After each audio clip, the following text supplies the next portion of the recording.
Welcome. I'm Kinetic Symphony. I hunt down and report on weird and true mysterious stories, from glitches to the paranormal. Case file number 813, written by Cultural Afternoon 72, The Curious Case of the Missing Ketchup. This is a pretty simple anomaly, but it has been over a week and it's still driving me mad. So a couple weeks ago, my wife went grocery shopping. We'd been out of ketchup for a while, so I asked her to make sure she got some. We joked a bit, back and forth, with me emphasizing just how important more ketchup was. So she goes, gets home, and makes a big display of making sure I see the bottle and know she got it. Now, an important detail here is that we technically live in a tiny home, 850 square feet. This means that when it comes to the kitchen, space is minimal. We have 3 large drawers we use as a pantry and our fridge. As far as food items are concerned, that's it. So a few days go by, and I'm making lunch. I go to grab the ketchup. I open the fridge, which doesn't have much in it. We recently moved, and there is no ketchup to be seen. I moved a little bit of stuff around, but there's nothing. Okay, no big deal. It wasn't open, so she must have popped it into one of the pantry drawers. I go over and look, and it is nowhere to be found. Thinking I had just missed it, or maybe she slid it somewhere else, I asked my wife. She confirmed she put it in the fridge and goes to look for it herself. We spend the next 40 minutes tearing the kitchen apart, not because ketchup is that important, but just because we both know it's there. We checked behind the drawers, like maybe it fell, take everything out of the fridge. I even checked the trash. We even ask our only daughter, who very rarely uses it, and she hasn't seen it either. Finally, we're both perplexed, but decide we've tried hard enough and we'll just buy more next time around. 2 days go by, and I find myself making lunch again. I open the fridge, and damned if that bottle isn't sitting on the eye-level shelf, on its side, right up front. I naturally assume what everyone would, that somehow we had just missed it in one of the drawers or something, and my wife had found it. I go ask where it ended up being, and she looks at me like I'm crazy for a moment before saying she still has no idea. I explain what I'd just found, who had been in the fridge not long prior, went to go check because she didn't believe me. She opens the fridge sure enough and it's right there.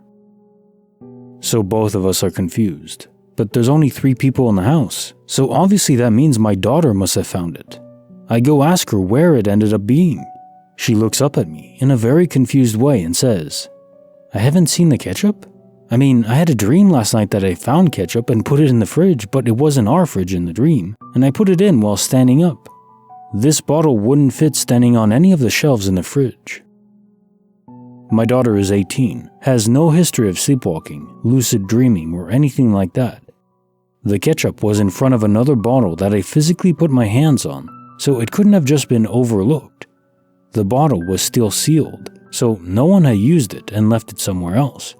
I still have no idea where the goddamn ketchup went. Case notes for file 813, The Curious Case of the Missing Ketchup. So this is the first account of a DOP, disappearing object phenomenon, where there seems to be a connection to the entity that stole the ketchup, or maybe received it in their realm or dimension. And then as they returned it, your daughter was able to connect, sort of telepathically, in a dream state, with this entity.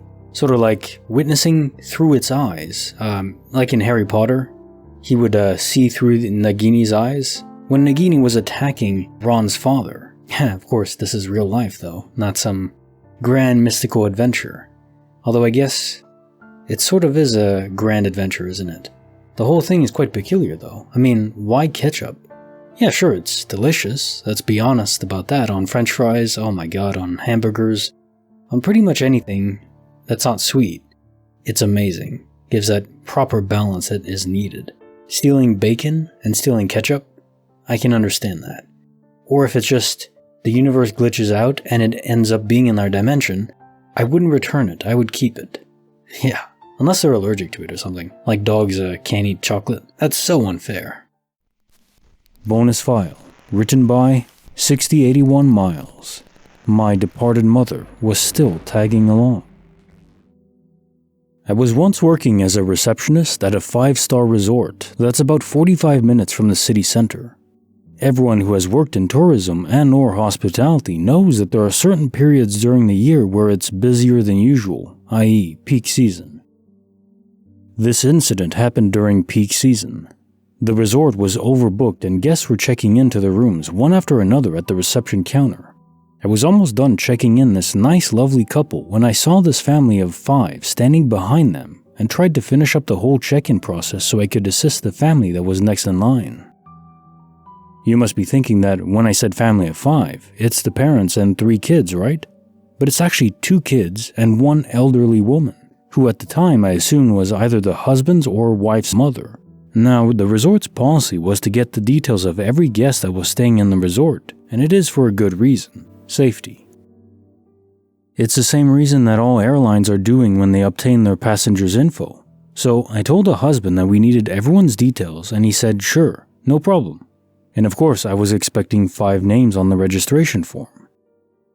By the time I realized there were only 4 names, the family were already at the concierge area to pick up their luggage and then left to go to their rooms. I couldn't go after them as I was assisting another guest. Like I said, it was peak season. So all I could do was just watch them from afar, walking towards the elevators, then disappearing from sight. The whole time they were walking, the old woman just followed them from behind, quietly. But I didn't give much thought to it, and went right back to assist the guest that was in front of me. After the buzz had died down at around 4 p.m., I decided to ring the family's room to inform them that they were missing details. The husband came down to the reception alone, and I told him I needed the info of his or his wife's mother's info. This man just stood there, stared at me for what felt like a minute, and said, "It's only my wife and I and our 2 kids." Me being confused obviously said, "But sir, I saw there were 5 of you." At this point, I thought he was lying to avoid paying for a third-person charge for one of the rooms. They got 2 rooms, and one room has only enough amenities for 2 people. Same goes for the buffet breakfast that's included.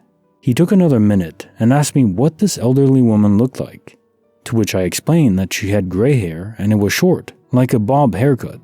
I also told him that she was wearing this red cheongsam shirt, similar to this with long black slack pants. Right as I told him that, he quickly took out his phone, frantically scrolled for a few seconds, and showed me a picture of the same woman in the same clothes, lying in a closed coffin that had a clear glass cover so you could still look inside. I just nodded slightly, and he said that it's his mother. She died unexpectedly a few months ago. I was, to no surprise, too shocked to say anything at this point. I somehow managed to mutter the words, "I'm so sorry for your loss, sir. And I'm so sorry about this." He just said it was okay, gave me a small smile, then left without saying anything. When they checked out 2 days later, we just pretended like the whole thing never happened. Luckily enough, the elderly woman was not there. Still get goosebumps just thinking about it to this day. Case notes for the bonus file. My departed mother was still tagging along. I have to say, I was forming some tears in my eyes towards the end reading this. It's beautiful though in a way, isn't it?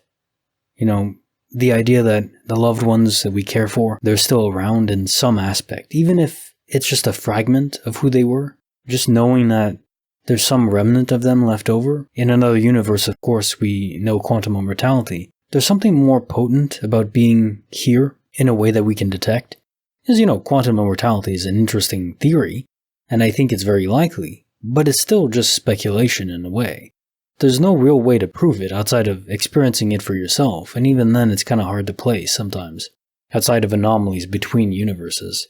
So yeah, imagine how he would have felt. You know, he's just checking into some hotel or resort, and the receptionist sees his mother behind, tagging along, just wanting to make sure her son is doing well. That's so amazing to me. Tagging along on all his adventures, forevermore. Although she wasn't there when they left. Was she just turning invisible to the receptionist? And why make herself visible only to her? Or is that just an accidental fact? The receptionist, maybe people's brains are just wired specifically to seeing that spectrum. Sort of reminds me of that blue and black dress and the white and gold dress, where some people would see it as white and gold when in reality it was blue and black. Some people's brains literally are just wired differently. Now, I think this is much more rare than that. It's a fact of reality. We're not all the same. We have different parameters that govern our perception, different filters. Some people's filters are diminished, I think, in a good way.